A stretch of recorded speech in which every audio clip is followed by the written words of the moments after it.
Welcome back to Bold TV. I'm Sam Bloomquist. Here to talk about the state of the sports entertainment industry is Danny Cortenraede. He's a serial entrepreneur and investor and the president and managing partner of Wannahaves. Thanks for joining us, Danny. Great to be there, Sam. Thank you for having me. Well, so your platform has the biggest digital sports community in the world. How did you build it? Yeah, so we have in total 55 million followers around our channels. 433 is actually the biggest. So 433 is now the biggest sports community. We have more than 1 billion views per week, and we are very well connected with athletes. Also, my partner, he's a pro former soccer player, and we've built it actually from scratch. So again, we are very well connected with athletes. Almost 20,000 professional players are following our channel. So like Cristiano Ronaldo, Paul Pogba, Eden Hazard, and many more. So we started this channel 6 years ago. That was Rogier Deelstra, a Dutch guy. I'm originally from the Netherlands, moved from New York to LA. But I will talk later about that part. But we started this channel on Twitter, and we start building a really specific on the soccer community. We call it Football in Europe, and starting building. And how we call it is with the players. So we don't ask difficult questions to the players. Why didn't you score? Those kind of things. No, it's really being with the players in the locker room and creating wonderful content with those athletes.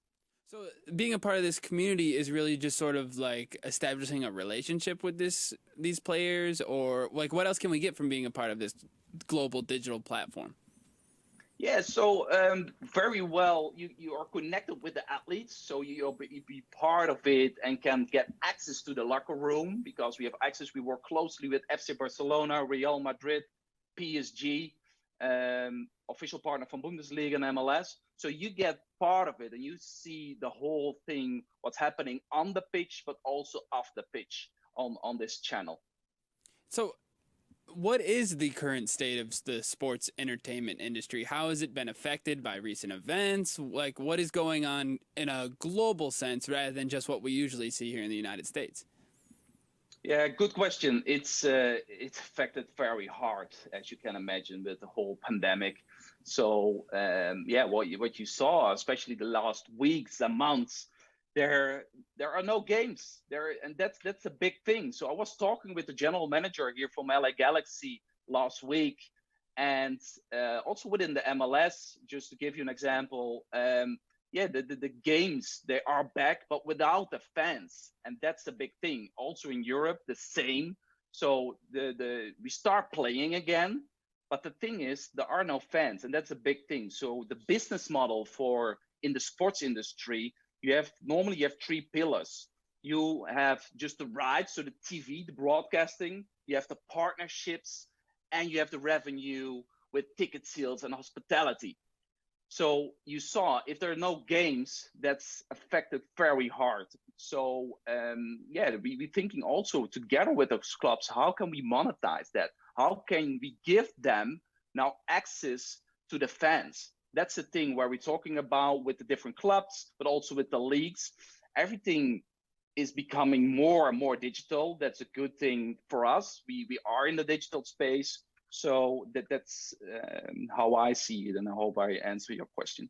Well, so you see that a lot of these people are going digital to improve the fan experience. So like you see, you had the Yeah, virtual fans with the basketball, you have virtual fans with football now. So your background is in soccer. Has that been yeah. underrepresented in the sports and entertainment industry globally? Because it definitely has here in the United States. Yeah, especially here in the United States, there's still a big gap between soccer, NBA, and NFL. Mm-hmm. We see it's growing. That's also the main reason why I moved from Amsterdam to New York and now to LA, because we see there's momentum. It's increasing per day. The World Cup will be here in the United States in 2026. So we preparing. We see it's of course women soccer is already big. They are the biggest in the world. But besides that, we see a lot of opportunities to tap into and to increase and to really, yeah, get soccer on the level it deserves also here in the United States.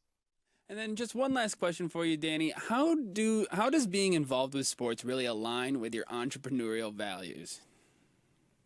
Yeah, but there are two things I'm really passionate about. Mm-hmm. So entrepreneurship, that's that's something. My dad was an entrepreneur, my grandfather. So it's really a thing that's the thing what I love to do, building companies, and especially on a global scale, investing also in real estate, but also in startups. That's the thing what I like to do.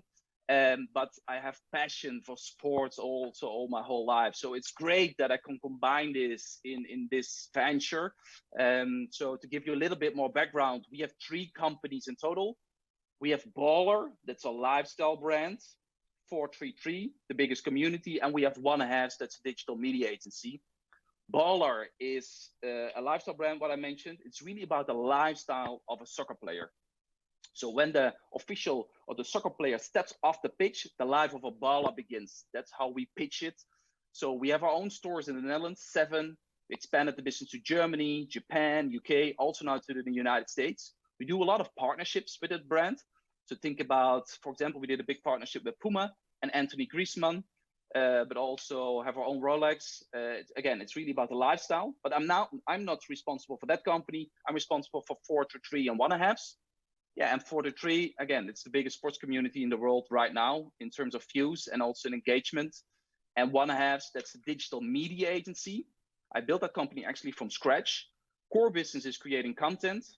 And the reason why we're doing business with Nike or Adidas, Puma, Heineken, Budweiser, is that we have the big following base online and creating content and leveraging our network. Well, awesome. We really appreciate you coming in to talk today. Where can we learn more about your platforms with 433 and Wannahaves? Sorry, where? Yeah, where can we learn more about your companies? Yeah, so definitely. So IG, that's the biggest for us. So you can follow us at Instagram. So at 423, that's our main channel. But if you, for example, also love esports, you have at 423 esports or women. And Wannahaves, you can also find us on IG or just our website, wannahaves.com. Awesome. Well, thanks again, Danny. We really appreciate you coming on. Thank you, Sam. And thank you all for watching. Make sure you find Bold TV on Facebook, Twitter, Instagram, YouTube, Amazon Fire TV, and Roku. Thanks for watching. We'll see you next time.